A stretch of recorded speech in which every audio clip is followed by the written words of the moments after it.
Welcome to Mrs. Scott's geometry class on origami today. We're going to learn how to fold an origami box. Watch carefully as we go through the steps to see if you can fold one as well. Welcome to Mrs. Scott's Origami 101.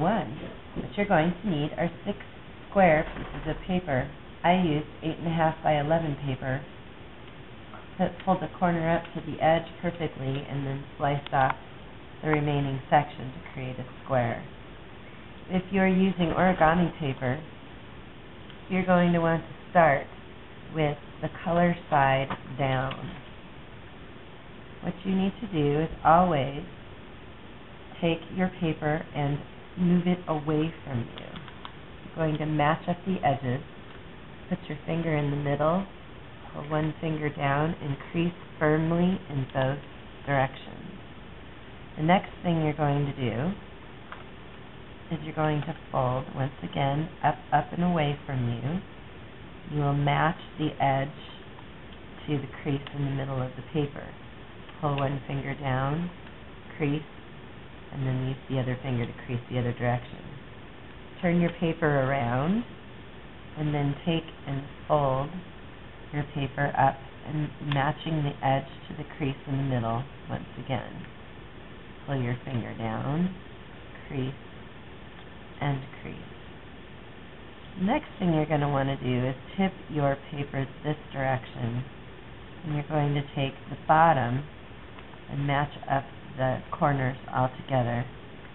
Again, you're going to crease one direction and then the other. Now you're going to open your paper up. What you're going to want to do next is open one side, take one corner, put your finger right where the crease is, pull it up, match the edge to the crease, and make a firm crease. You're going to want to do this on all 4 sides and keep those corners folded inward. Finger on the crease, pull up the edge, and then crease. One more time so that we get all sides. You're going to close the 2 doors with the cut off corners that you've just made. Now you will put your finger on the crease that we made earlier, pulling the lower left hand corner up so that the crease matches, or the edge matches the crease, and crease the whole thing. Turn it around again. Finger goes on the crease, pulling up that lower left hand corner so that now you have a crease again. Now we need to tuck these 2 corners under. So let's do one at a time. You lift up the pocket, pull the corner over, make sure that it's flat inside, and turn it around and do it the same thing to the other side. Now the last thing that you're going to want to do is turn the piece over, and you're going to take this corner and match it perfectly up to this corner. And you turn the piece around, pull this corner up, and match it to the other. What you should have at this point when you hold these pieces down is a square. This is the first of 6. We will be making 6 folded pieces of paper like this. I'm going to show you one more time how to do this fold. You will have made 6 pieces of paper exactly like this, and then in part 3 I'll show you how to put them together. So here goes the folding part for each piece once again. If you're using origami paper, for 3 of them, have the color side down. Always fold paper up, and away. Put one finger in the middle, pull it straight down, crease, and crease. Then we're going to fold 2 pieces in toward the middle. Once again, we're going to line up the edges with the middle crease. I'm going to crease very firmly. The more firmly you crease, the better you match the edges up, the better your origami project will turn out. You will put your paper again to match that inner crease, and you're going to crease those again.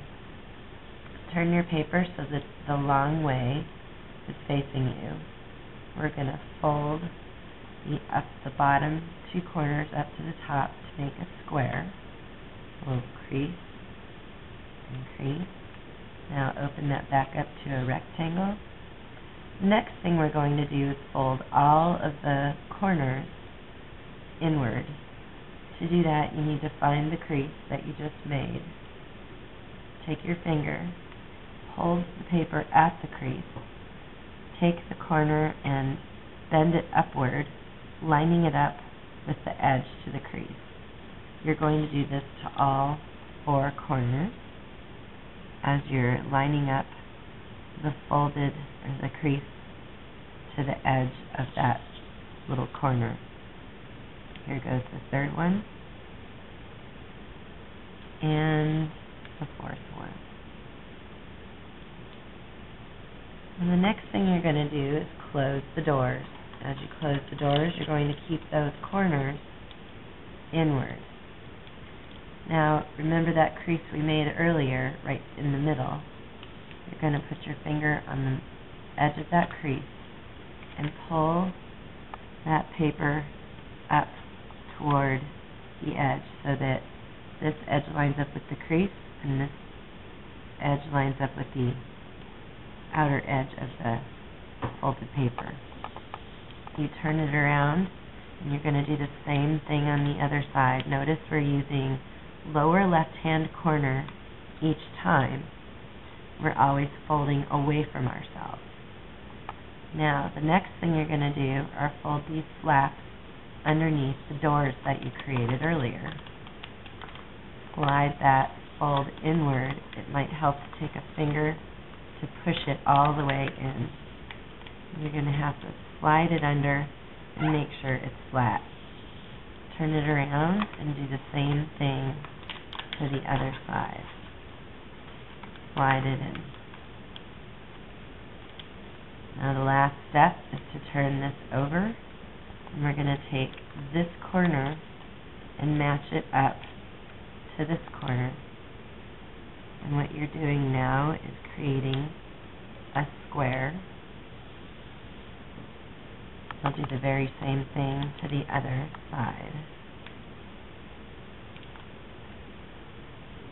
Now we have our second piece.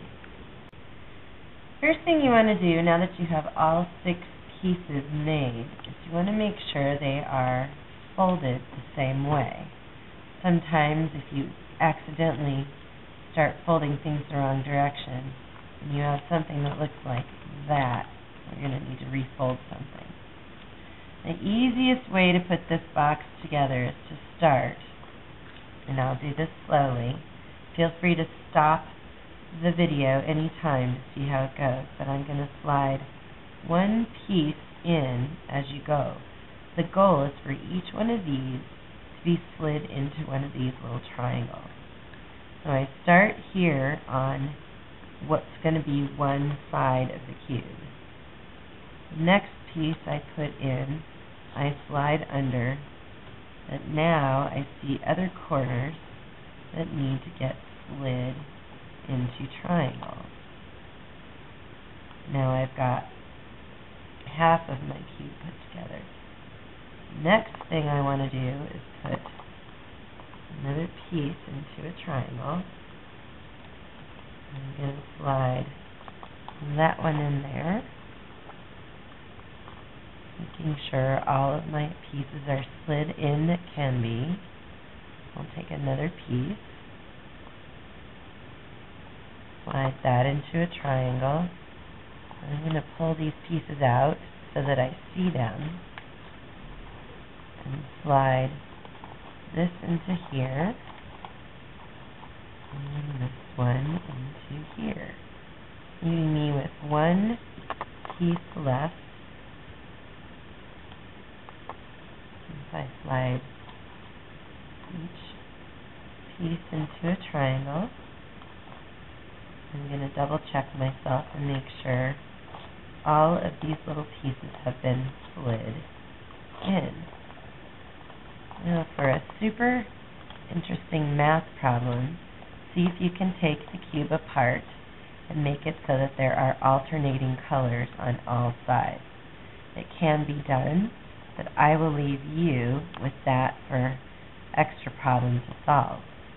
And I'd like you to notice that the cube has 6 sides and 8 corners or vertices and 8 edges. Now you have a cube. That's it.